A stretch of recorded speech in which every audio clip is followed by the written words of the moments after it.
if I'm creating great music and you're creating great music, then we're going to have a different audience anyway. Mhm. And the people that I can't make happy, you can make happy, and therefore everybody wins.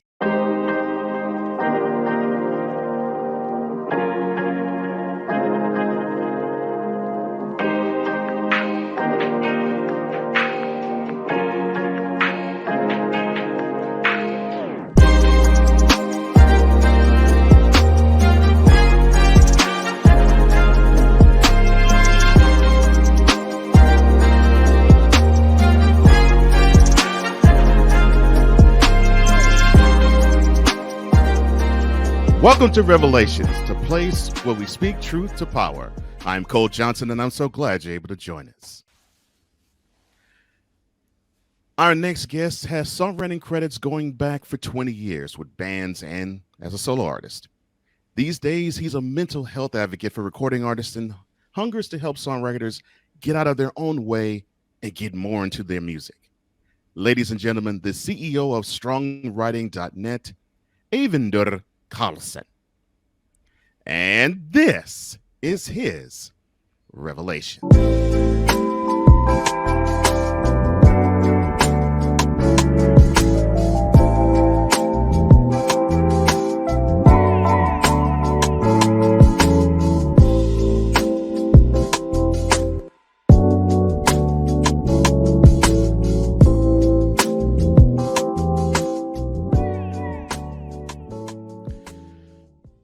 Well, how are you doing, sir? I am doing very well. How are you? I'm doing great. I cannot complain whatsoever. So I'm glad that you joined us here on Revelations. And here is how we do it. Now, then this is your first time here, and we like to get to know our guests. So how we do that, we want to open the way for everybody to get to know you.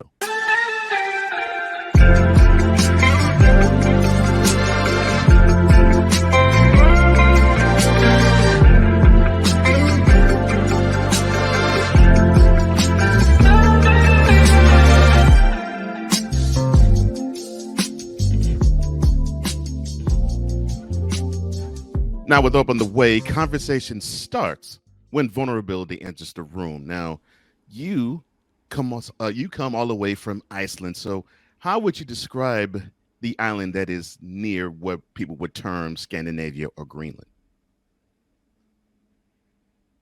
How would I describe the island? Yes. So you cut out a little bit for me. Okay. Um, well, it's wet.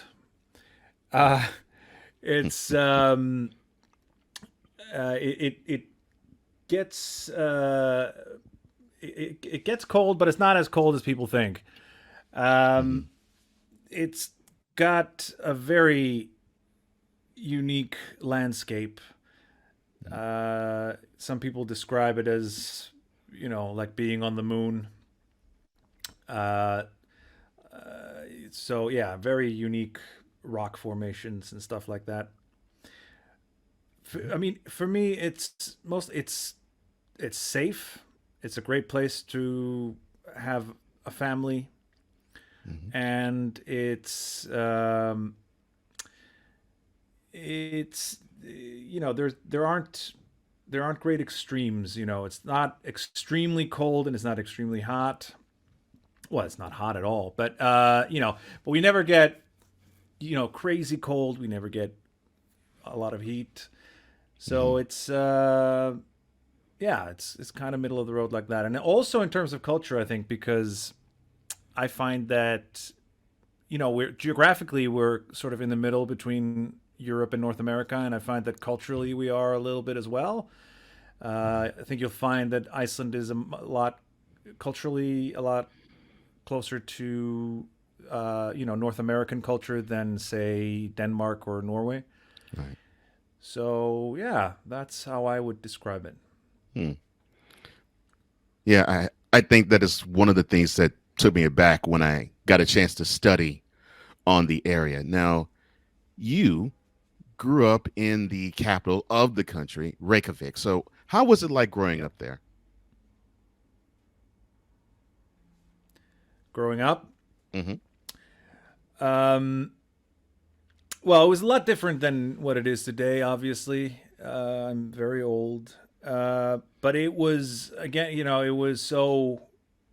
It was almost like a small town back then, and me and my friends used to just roam the streets and do whatever. And I suppose kids do that a little bit now as well. Well, they do that now as well because again, it is pretty safe. But back then it was there were there were construction sites everywhere around my neighborhood, and we used to play in those, which I would lose it if my kids were playing in those situations. It was extremely dangerous, but we used to do it, and and so it was good in that respect. There wasn't as much affluence in Iceland back then as there is now.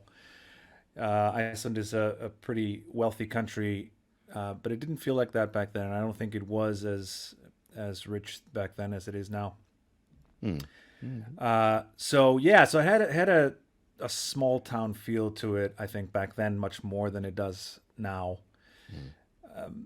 But it was also I'm very fortunate to have grown up here because this is still, but especially back then. Yeah, and still, there's so much emphasis on arts in school and music and creativity and things like that, and I think that definitely impacted me for life. And I don't think I would be where I am right now, if I had grown up in a place that didn't have that. So I think that's definitely something that I'm very fortunate, very privileged to have grown up with that around me. Okay. All right. So, what interests did you have when you were younger besides songwriting or anything dealing with the arts? Could you? I didn't catch the first half of the sentence. Can you Yeah. repeat that? What and when you were younger, what interests did you have that didn't involve the arts? It didn't involve the arts. Very few. My main interest and my whole goal throughout my childhood was to become an actor because my parents were both actors, Okay. and I kind of well, I am an actor now. I do a lot of acting as well as music, and I Hmm. work in theater a lot, doing music and acting. Hmm. Um, Besides that, let me think. Yeah, not a lot. I mean, it was Hmm. everything was about that sort of stuff. I got into meditation as a teenager, which was weird. I was a weird kid, and I was into Dungeons and Dragons, things like that. Hmm. Which again is a creative thing. So Right. that it kind of tended to revolve around that, and then enjoying those things as well, like like every kid, going to the movies and listening to music as I grew older and stuff like that. Yeah. Um, so yeah, I mean that was kind of it. Video games, Hmm. stuff Yeah. like that, the usual. Yeah. Yeah. Totally. Totally the usual. So, what music were you exposed to in your early years? Uh, so I mostly it was what my parents were listening to, Hmm. especially to begin with, because I wasn't that interested in music as a child. That came later. Hmm. So I'd listen to whatever children's records were popular in the day. There was an Icelandic singer songwriter who's still very. I mean, he's like you could call him the Icelandic Bob Dylan or whatever. Hmm. He's like he's been around for let's see, 40 years, just over Hmm. 40 years, Right. and he was extremely big when I was a kid. So yeah. So he was one of those people. But other than that, and a little bit of old school rap when that was big, like in the early '90s. Hmm. Everybody was exposed to that. It was huge. Ice Yeah. T and NWA, that sort of stuff. Right. Um, but other than that, yeah, it was what my parents listened to. So my mom was really into Leonard Cohen and Okay. Dr. Hook, and they used to listen to Queen and Hmm. Cat Stevens, and all of these are now my favorite artists. So, Right. Hmm. uh, so that kind of rubbed off. I was never in that feeling of, oh, the music my parents listened to is lame. I just kind of, I mean, it wasn't that I was, it was just always around. I would hear it all the time, and I didn't mind it. It wasn't like my favorite thing. But then as I got older and I started to think about music, then I sort of gravitated towards that.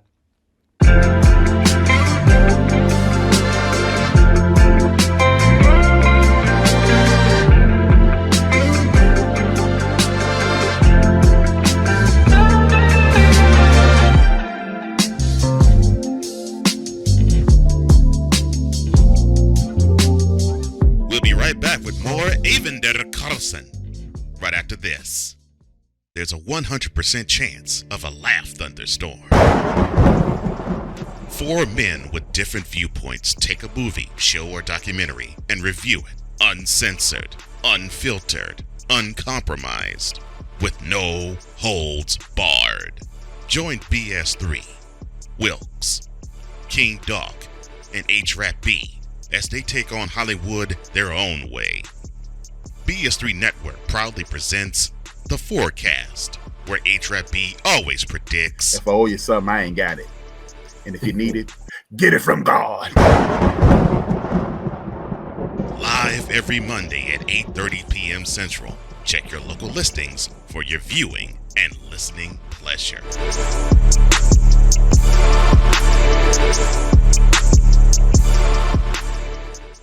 Discouragement, sorrow, distance. Your arguments cause damage to your family. The hurt leads to divorce. You feel like there is nowhere else to turn.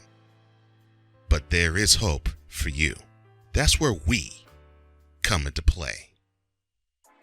There is an overcomer that lives inside of you. One ready to take on the world as you leap for joy, living in victory. You'll grow to love yourself and others. There's life after divorce, and you can claim it today. Get Over Divorce, where your new story begins here every Thursday on YouTube and Spreaker.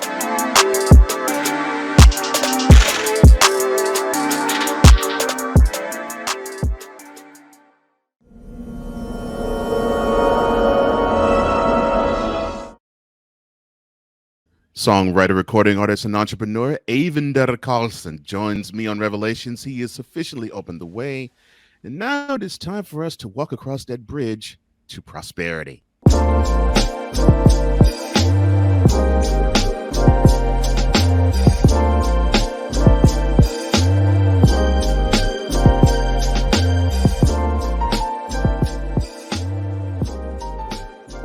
Now, here is where we link childhood lessons to adult application. Of course, music is a huge part of your life, and obviously it became a huge part of your life even early on. So, when did you know being a musical artist and even songwriting were to become your destiny?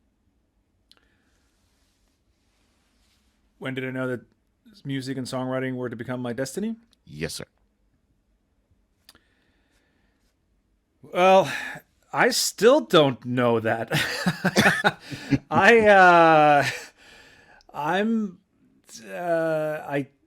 I'm pretty sure I have ADHD, although it hasn't been diagnosed. I have a very hard time sticking to any one thing. I do all kinds of things, and um, you know, but no, but music is definitely the it's been the through line of my life since a teenager, for sure. Hmm. Um, and I, yeah, I don't know when I sort of knew that I could do it professionally. I kind of fell into doing it professionally. There was Hmm. around 20 years ago, I did music supervision for a theater show for the first time. Hmm. Not professionally, it was an amateur show, and I was just a member of the cast. And they just said, "Oh, does anybody want to do the music?" And I said, Hmm. "Yeah." And around the same time, I was starting to do folk music, and I was starting to play in pubs and things, and both of those things were kind of, I had no idea what I was doing. I kind of just jumped in feet first, said, you know what, yeah, I can do this.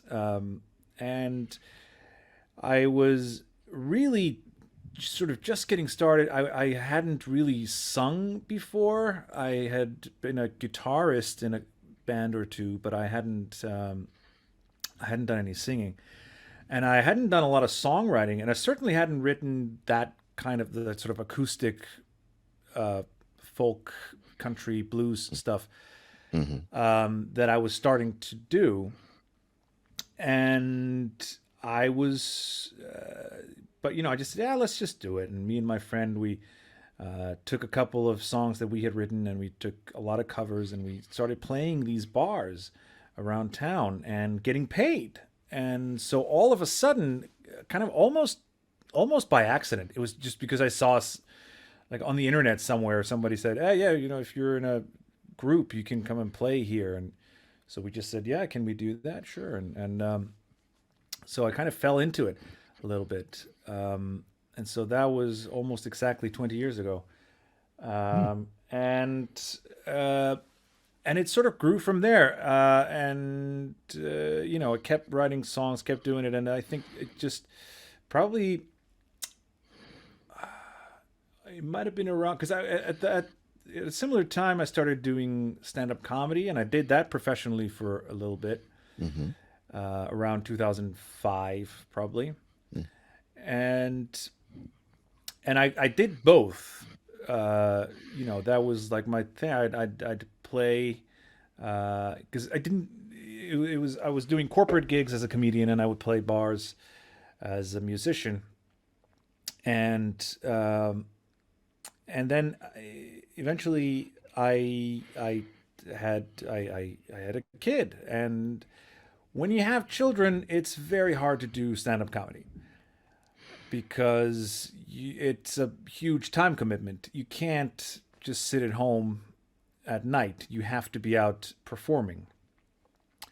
So I kind of, once I, had a family and had commitments, I kind of just, it became obvious that music was the clear choice for me in terms of creativity because I could do that at home. I could write songs and practice and rehearse and do all these things without leaving the house.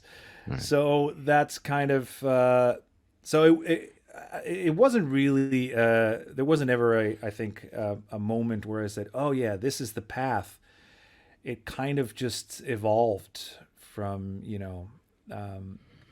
doing it, but I think again because I'm pretty sure I have ADHD, and Hmm. I think part of the reason why music has always been there for me is that when compared to some of the other things that I do, it's it works better for my brain because I also like to write. I've written a couple of novels and stuff like that, and that requires a lot of effort to sit there every day and do it, and it takes weeks or months, and it's a whole thing. A song is a quick thing, especially for Hmm. me because I've been doing it for years. I try to do it every day if I can, And there are certainly periods of time where I'm not able to do that. But I always tell everyone who wants to be a songwriter, I teach songwriting, I coach people, stuff like that. But my biggest tip that I give away for free always, then, that you don't need any coaching or any online course or anything to do, is just sit down every single day and do it, and that way you are going to get better as a songwriter. And then there are things that can speed that process along. I certainly have, I've run into my fair share of walls and had my stumbles and learned from a lot of mistakes that I've made that, as a coach, I can help people avoid. But, without paying anybody anything, just if you want to be a great songwriter, just keep doing it, write songs.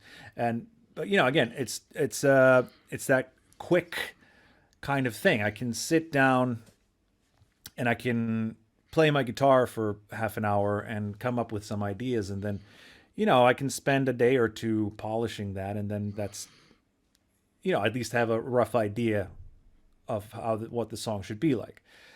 And I'm a big advocate of speed writing and a lot of things like that. So I think that that's probably why songwriting has been as big a part of my life as it has, because it's kind of always there. It doesn't take a lot of preparation to do. It's just it's a constant companion. If wherever I am, I can be writing lyrics in a notebook, or I can be driving and coming up with a melody, or I can sit down with a guitar or a piano and I can start playing and come up with something. So I'm a very creative person. I need to have that. That's like a compulsion in my life. I need to be creative all the time. And songwriting is a very it's a very natural way for me to communicate, and a very a convenient way that is easy for me to do. So I think that's a big part of a big reason for that.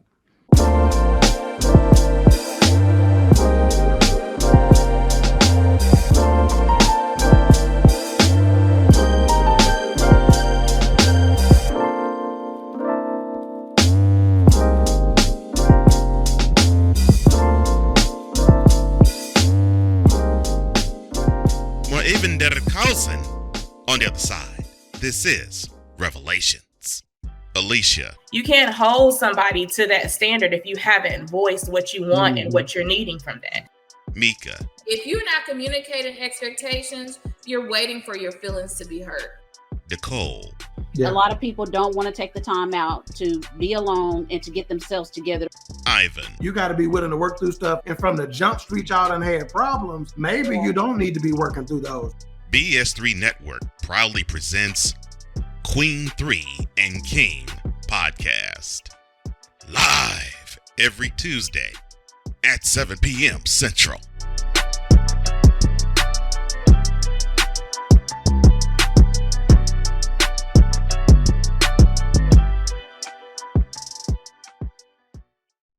Are you looking for something to do on your lunch break? Well, there's a show on the BS3 Network that has only 4 words to say to you. We ready, we ready, we ready for y'all.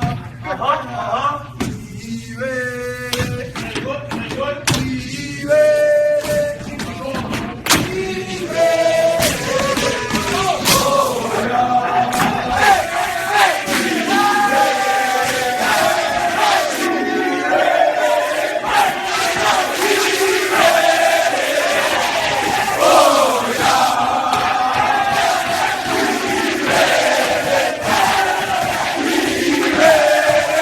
The Lunch Break with AJ, powered by JM&E.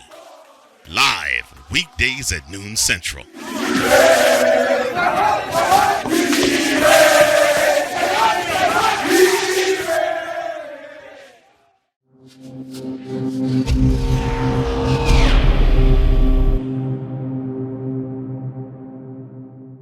Recording artist Songwriter, even actor, and entrepreneur. Eyvindur Karlsson joins me on Revelations. He has opened the way, he's walked across the bridge, and now it is time to get behind the purpose.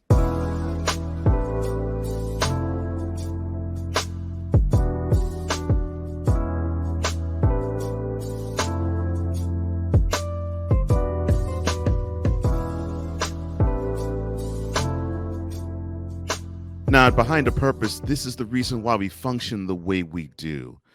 Now, songwriting is a process, and I know this because I actually am a songwriter myself, but I haven't done it in a minute. It involves writing lyrics and writing music as well. So, which do you like to do more, or do you like both equally? Uh, for me, they're so closely related. Yeah. So yeah, I'd say both equally because the way I work is I tend to write both at the same time. I mean, I am a word guy, and my ideas usually start with words. Mhm. So, a song idea for me tends to be something that starts as kind of a play on words and I have a whole method that I teach of kind of coming up with ideas that tends to start with images or words and things like that. So that's kind of where I tend to start from. Mhm. But then the melody comes with it. So the words will kind of suggest some notes. I mean, so it kind of all happens at the same time in my normal songwriting process. Then again, I always switch things up every now and then. So I'm all about kind of you know uh,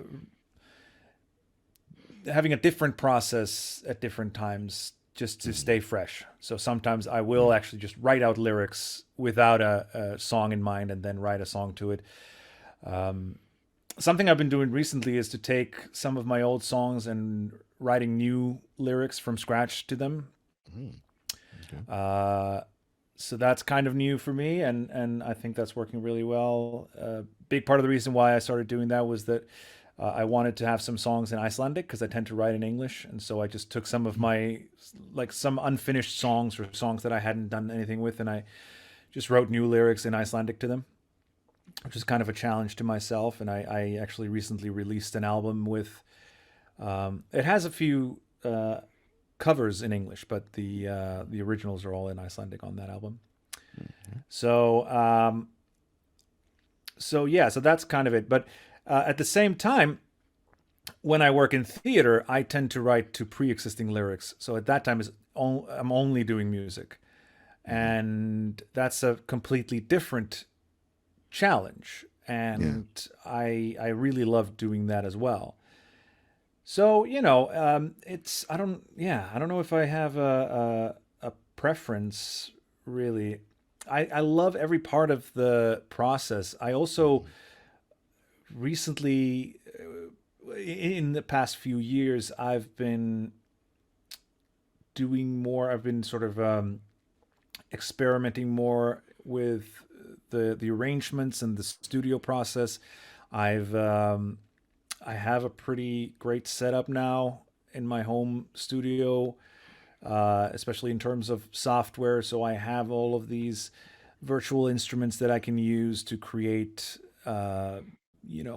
whatever sound I'm after, and that's something that I'm really enjoying now is to take these songs and make them sound, amazing to me. I have a kind of an oddball sense of the way things should sound, and experimenting with what I can do to make this sound this way or that, and all of that stuff. That's become a really big part of the process for me now.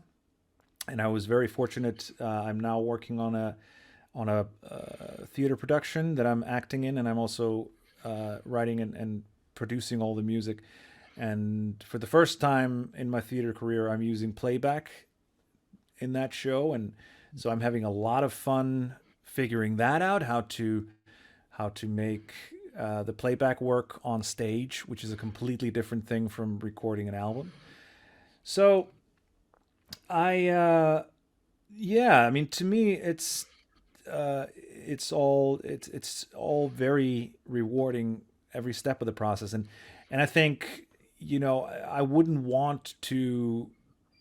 I wouldn't want to do just one thing. I wouldn't want to be just a composer for film. I'd love to compose a film score someday. That would be a dream come true for me. I've never done that, and I've done like some score for theater, but I've never done it for film. Right. And so that would be lovely, but but I wouldn't want to like do that. So I wouldn't want to be just a film composer. That wouldn't be for me, I think. Or just being a lyricist or whatever. There are so many different aspects to the whole process that I love to do, that I love to switch it up and do different things at different times.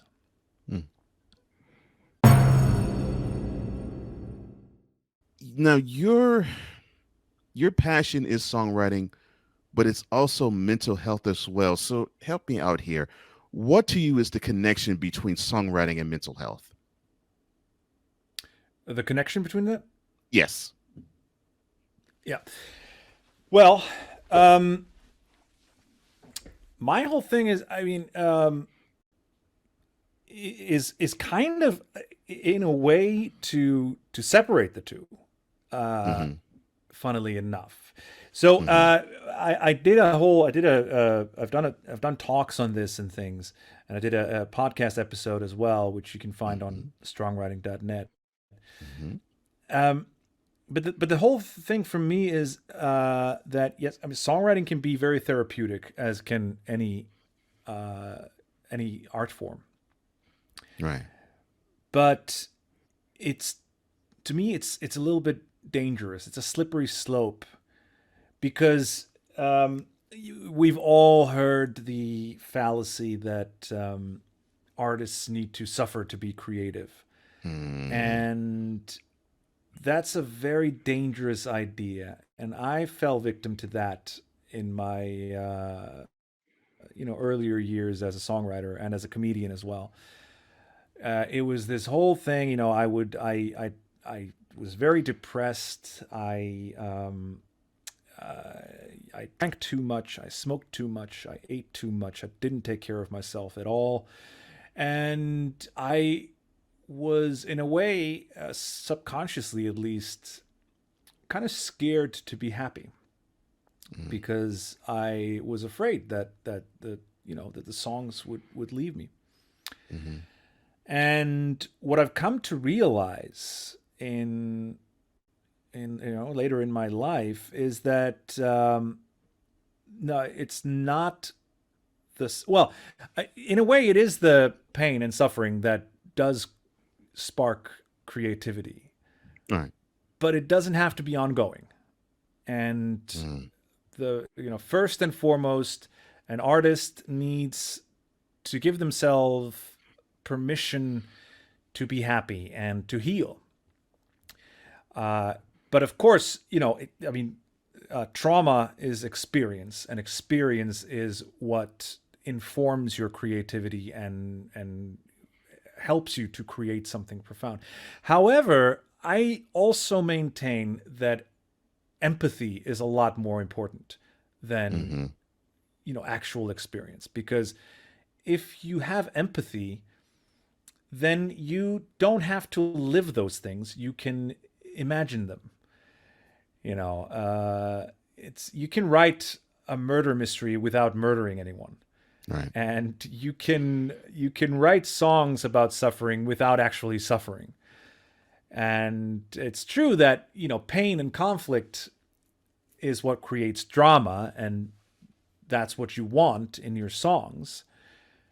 But you don't have to actually be experiencing it. You can draw on your memory of the things that you've gone through, or you can, read biographies, listen to interviews and podcasts and other people and draw on their experience. You don't have to invent the wheel, and you don't have to go through all those things yourself. So that's one thing I've really I think it's very important for creatives to understand that it's not necessary to suffer. The other thing, and this is something that I've been realizing recently, I'm going to get into some personal territory here, Okay. and I hope you'll forgive me. But so I'm currently going through a divorce. I separated from my wife a couple of months ago. And it was an incredibly intense period of mourning and pain. And it was just really, really traumatic and painful. It was surprising to me. It's very amicable. We just kind of grew apart. It's not, nobody's angry or anything like that. But we've been married for 14 years, together for 16. And so big shock, a lot of pain and intense emotions. Now I'm a recovering food addict, and I quit drinking a couple of years ago. And so fortunately, I managed to stay sober and to not start eating uncontrollably, which was, I just kind of, the minute this happened, I was like, okay, my number one priority right now is to go through this without numbing myself with food or drink. And I was able to do that. And now I'm in a much better place. I'm feeling much happier, and I think, and it's been a pretty short process. Obviously, I'm not through it. It's an ongoing thing, but most of my days are good now. And I think I kind of went through it very quickly because I didn't numb myself, because I did nothing to take away the pain. I just sat here with my pain and processed it. It was incredibly difficult. I felt horrible every single day. But I kind of processed these things, and I was able to very quickly start looking at, okay, I mean, yeah, my ex-wife was unhappy. That's why this happened. But also there were things that I was unhappy with, and I was able to start looking at those things and seeing, okay, yeah, maybe this is for the best, even though it's hard. But here's my point, though, when it comes to songwriting, I didn't write any songs. I did not sit down and process my pain through music. And that's something that I think that could have been another coping mechanism that maybe, would have slowed my healing down a little bit. I certainly will process this through music at some point. But, when I was going through that tidal wave of hurt and disappointment and shock and all of that stuff, I think I just needed to live with the pain and not do anything to numb it, including writing songs. So I didn't pick up an instrument for a good month and a half after it happened. It was just sat in its case in my new apartment. So I think it's, and again, if it's between getting drunk or writing a song, then please write a song. It's a lot healthier as far as coping mechanisms go. But I think, at least for me, that can also become unhealthy. So it is kind of you need to be careful is what I'm saying, I guess. You don't want your art to become an unhealthy crutch for you emotionally. it's definitely express your feelings in song, but don't use music or any kind of creative endeavor to avoid dealing with your emotions.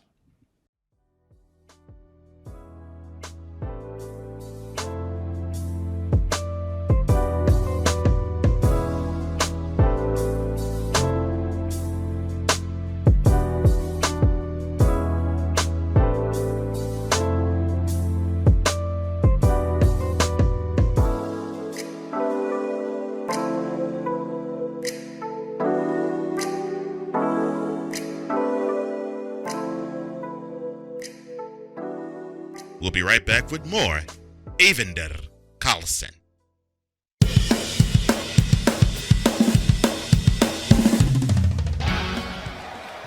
Of course, Steph Curry, Tim Anderson, Jordan Alvarez. And it's caught!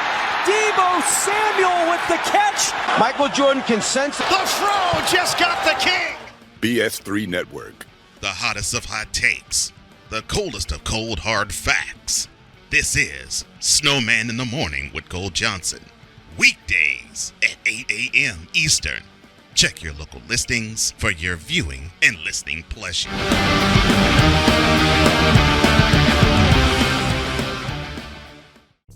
What do you get when you watch or listen to the Life Happens podcast? Well, I'll let them tell you. Kim and I are both ministers of the gospel, and the Life Happens podcast is a beautiful balance by simply taking our spirituality with real life and merging it together to create a beautiful balance. And that's what we do.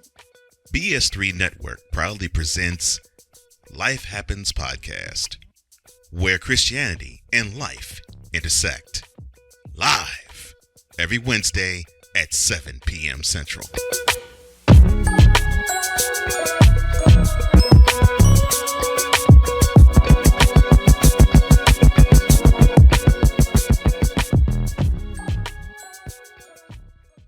You want to watch these interviews commercial free? Well, now you can. Revelations is on Patreon. Become a patron today.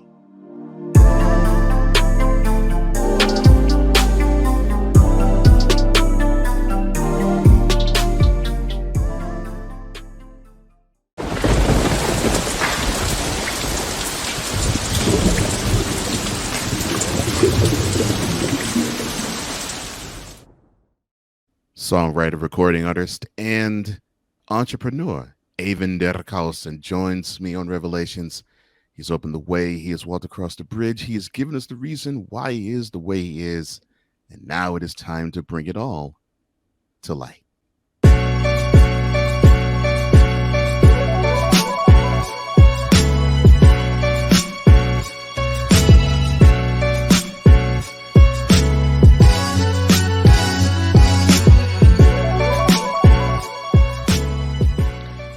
Now, all of us shine in a unique way, and of course, for you, it's no different.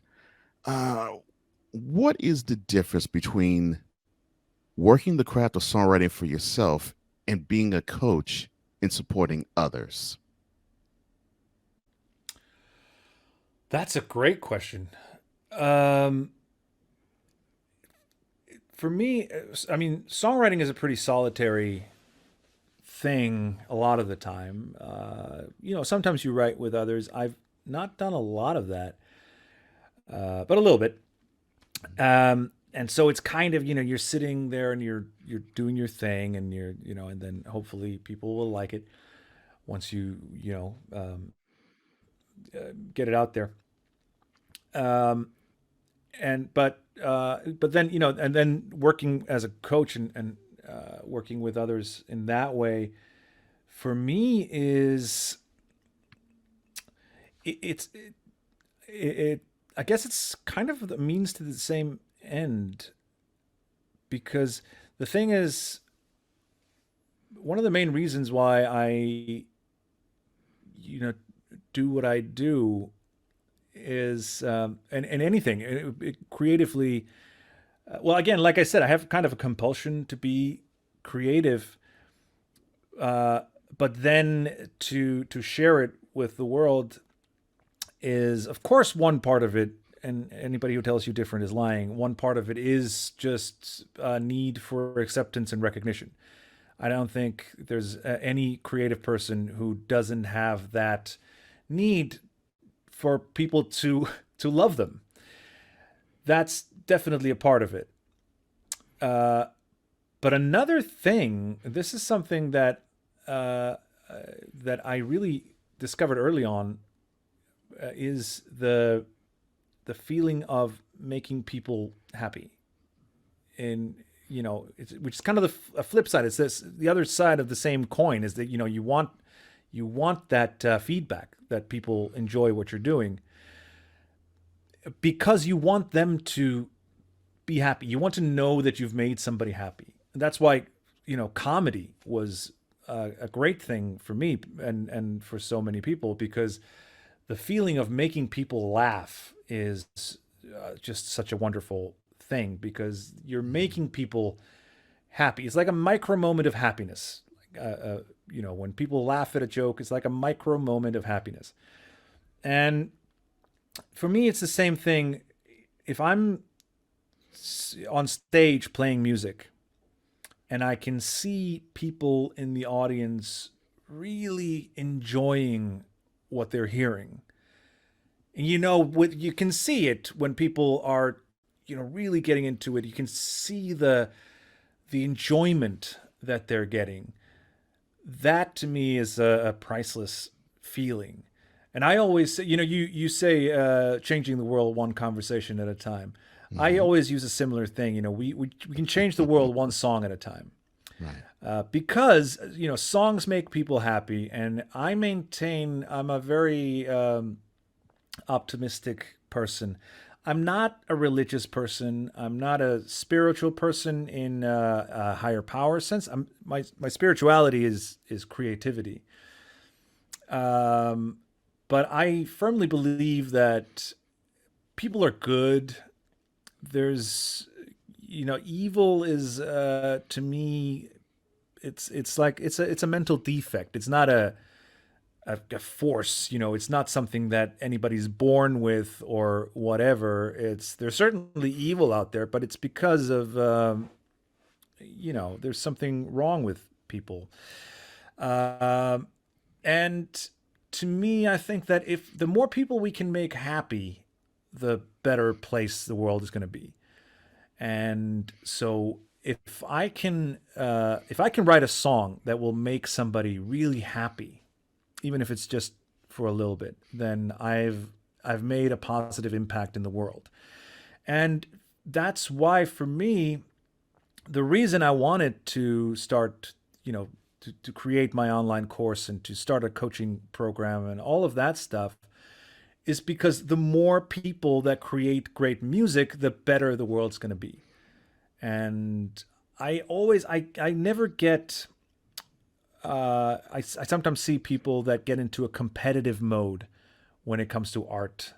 I used to see it in comedy all the time, and I see it with some musicians as well. And I just never understand why you'd want to be competitive with something as subjective as art, because there's room for everybody. Nobody is to everyone's liking. If I'm creating great music and you're creating great music, then we're going to have a different audience anyway. Mm-hmm. And the people that I can't make happy, you can make happy, and therefore everybody wins. So for me, it's always been about community as musicians. I'm a member of different communities of artists, and it's the greatest feeling getting to know people who do different things than me, and people who are great at certain things that I'm not good at, and to get to know these people, possibly collaborate with them, and now to meet people and to help them get better and write more songs, better songs. That to me is just a way of, like you're doing with your show. You're changing the world one conversation at a time, and I hope that I can change the world one song at a time, one collaborator at a time, one student at a time. And that to me is all we can do. I mean, there's a lot of things that we can get hung up on in the world that's wrong with the world. And I certainly, I'm a political person and I pay attention to all of those things. But there's only so much that you can do as a citizen of the world, as a voter or whatever. There's only so much you can do.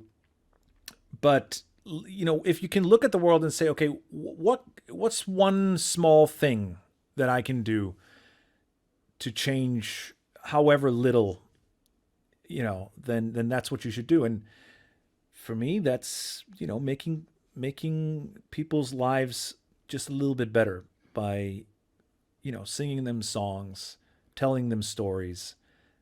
That's what I can do, and I can help others to do that as well. And hopefully that will make my impact that much bigger. Yeah. So that's why it's strongwriting.net and the Strongwriting Podcast exists. Okay, gotcha. Okay. All right. Yeah. So what is the blank page syndrome and how can you overcome it? So the blank page syndrome is the bane of every writer's existence, whether songwriter or creative writer. It's the overwhelming feeling of staring at a blank page and feeling stressed because you don't know what to put on it.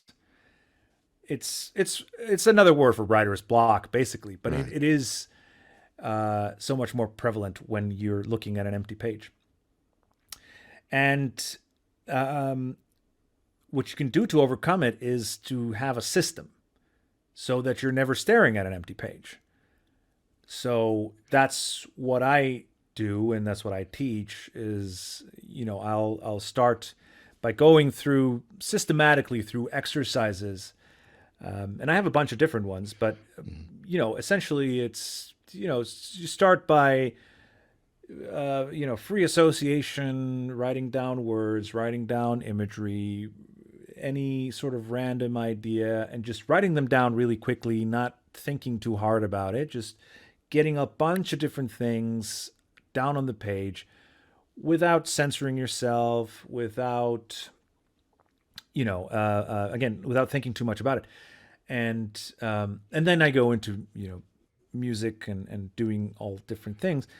And essentially then I'm never stuck staring at an empty page because I have all of these things and I'll only use maybe 5% of what I write down or whatever. But, it's all there and I can, take them and feel, what feels right, what can I use? And that gets me started writing the song. And so it gets me started a lot faster and it gets rid of that anxiety of the blank page.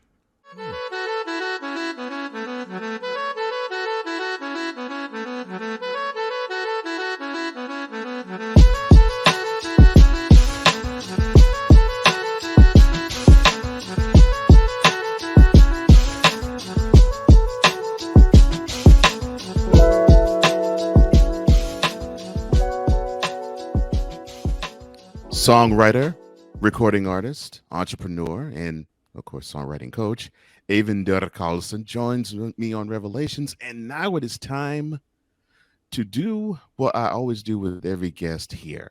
And that is in the Ode of De La Soul, we're going plug Tunin. And that is basically when you have the guest plug or promote anything and everything to his heart's desire. So with that being said, Eyvindur, the floor is yours. By the way, props on pronouncing my name. Fantastic. Yeah. It's not an easy name. There are more people that speak Klingon than Icelandic in the world. So, wow. So well done. Yeah, I mean, I'd say if anybody, out there is a songwriter, there are different things that tend to hold us back as songwriters. and we're not always aware of them. So I encourage every songwriter of any level of experience or ability to go to my website, songwriting.net, and there's a quiz there that will shed light on whatever's holding you back from progressing as a songwriter. So, and that's just a free thing. You get some great insights there, and of course, if you want to, I have a podcast and a coaching program and a course and things. So if you want to get in touch with me or check any of that out, go to songwriting.net. And if you want to check out my music, you can go to my music website, which is at onebadday.is. That's onebadday, all one word, .is. And there you can check out some of my songs for free. And through those things, you'll also find all of my social media. You can follow me on Instagram and Facebook, and you can follow me on Twitter, but I don't do much there. But so that's where you'll find me. So it's songwriting.net and onebadday.is. All right. Well, we will definitely have all that information in show notes as well, so you'll be able to contact it even easier. Songwriter, entrepreneur, recording artist, Eyvindur Karlsson, thank you so much for joining me on Revelation, sir.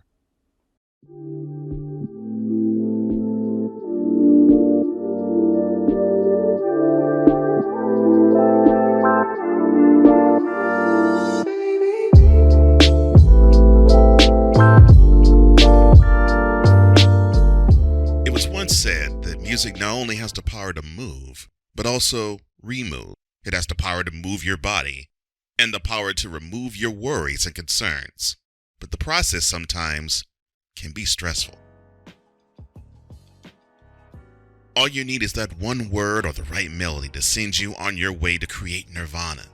It doesn't always come, but when it does, that moment is special.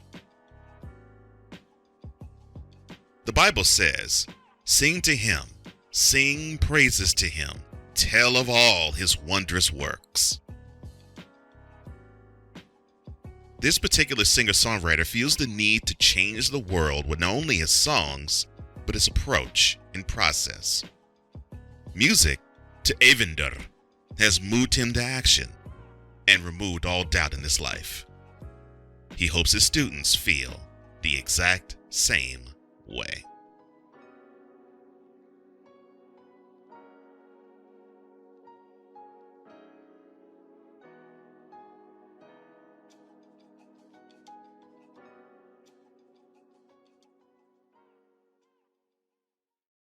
Many thanks to Eyvindur Karlsson for giving us his perspective on life and on songwriting. And why don't you join us every Tuesday on YouTube, where you will see a different person being interviewed by yours truly each week. For changing the world one conversation at a time, I'm Cole Johnson, and this has been Revelations.